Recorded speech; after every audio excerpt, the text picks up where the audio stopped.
Ferguson, Missouri has recently been a hotspot for rioting. Why is this happening all of a sudden? Whenever a cop kills a black guy, all of a sudden the city just erupts in flames, literally and figuratively. Why is it the police officers always... they're always victimized, it seems like. Are there bad cops out there? Yes, there are. Are there good cops out there? Yes, and frankly, there's more good cops than there are bad cops out there. Is this case of Michael Brown being shot and killed by an officer an example of another good cop gone bad? I can't come up with an exact conclusion, which I wish I could, but I can't because not all the evidence is coming yet. But what I can do is I can guess. My guess is that Darren Wilson, the officer that shot Michael Brown, did not do it out of cold blood. I believe, no one will ever convince me differently of this, that he was charged or there was some form of provocation. Now, the preliminary autopsy reports come out and said that he was shot 6 times. Yes, 6 times, 4 times in the arm and then twice in the head. One of the headshots was fatal. But yet Ferguson is still rioting. Granted, and also, I didn't say this, but the shots did come from the front, I will add. What is it that causes people to become so hateful? It's such a small thing. It's sad, really. The Ferguson story has been making international media headlines. It's sad because, well, media isn't reporting it accurately. They've already made predeterminations. Oh, the officer is guilty. Okay, prove it. Show me the evidence that he's guilty.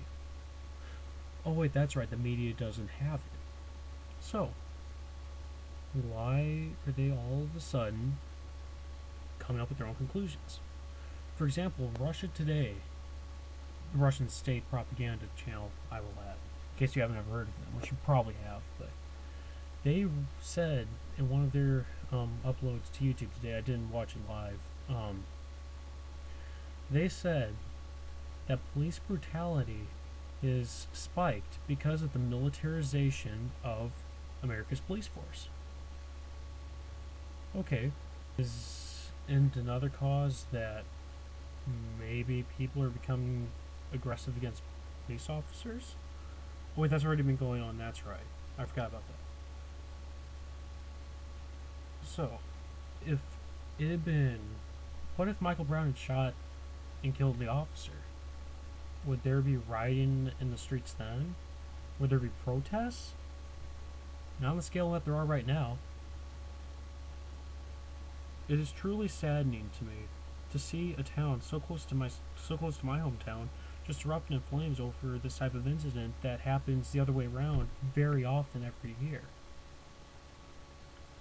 For example, I heard this from a friend of mine who's one of their parents, I believe, works in a police department near Ferguson. I'm not going to say which to preserve identities. Said that recently there was a few months ago there was a Ferguson police officer, pretty much straight out of academy, African American. 2 African American came up to him and shot him in cold blood. He didn't do anything. He was only a police officer, and yet he was killed for being a cop. You don't hear about that in the news. You didn't hear about it in the news then. What makes that different from this?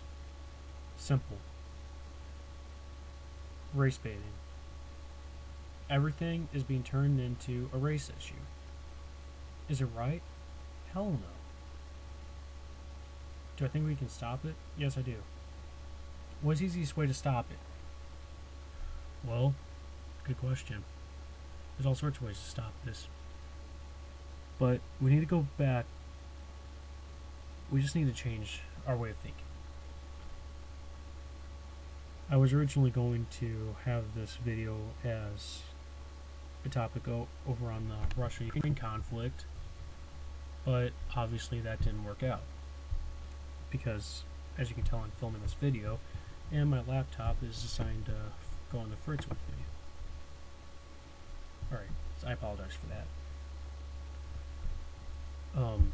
I wanted to originally do this video on the Russian-Ukraine conflict and offer my personal take on it, which isn't the most popular opinion in the world, but I figured this was more important to address. It pains me to see this happen.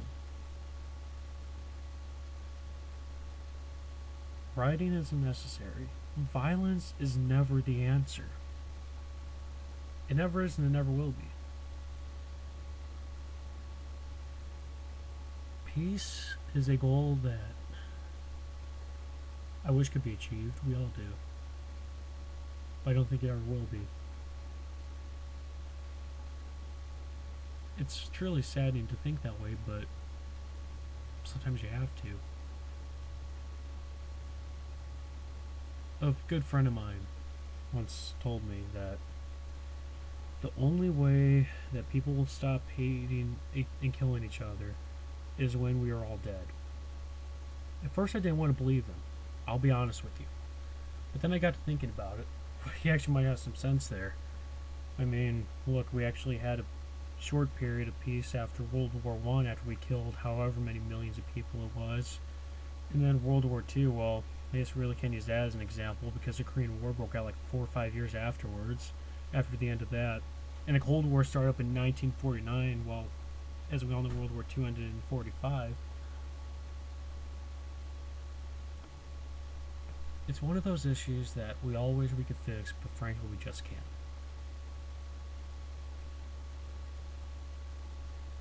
It's depressing, almost. I'm just sitting here behind a computer just telling my opinion. I might be wrong, and come to find out the officer did kill Michael Brown in cold blood. Or it could come out that, well, Michael Brown did charge the police officer, and the officer will be let go. Do I think there will be peace in any scenario? No, there won't be. I wish there would be, but there won't. It's simple. There just flat out will not be peace afterwards. Because if he's found not guilty, I guarantee there'll be rioting. I mean, it's only been 9 days since Michael Brown was killed, and rioting's been going on for over a week now. I haven't even been reading the headlines lately. It's 8:33 Central Time right now, so I haven't had a chance to check the headlines yet on local news stations. Actually, I can pull that up right now and just read them off, which would be very boring for all of you. Or we can try to make peace. How do we make peace? We counter violence with kindness. I'm not trying to be a hippie. I'm not a hippie, trust me. I'm the exact opposite, if anything. But in order for there to be peace, people have to be in unity, live in harmony. And we only see evil will never happen. The National Guard is in Ferguson right now. The people aren't leaving.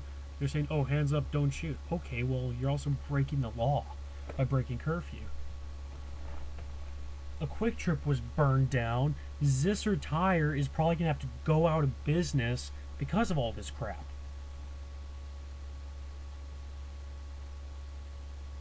Can you imagine, if you will, having your livelihood wrecked by an incident that you had nothing to do with? You're just in the wrong location when people decide to just get all pissy and blowing stuff up. Pardon my language. I feel horrible for those people. My grandpa owned a tire shop. If this would have happened to him, he would have gone under.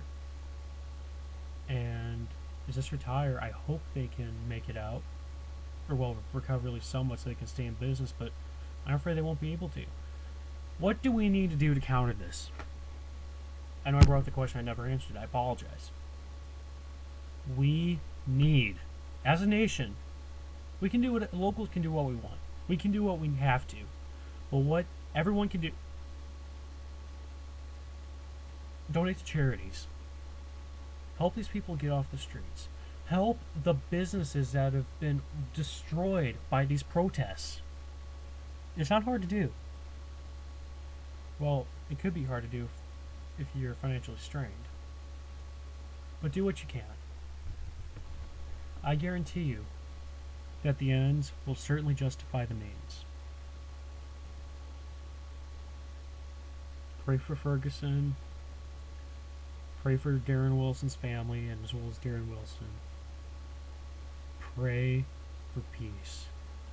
And pray for Michael Brown's family. We all need it.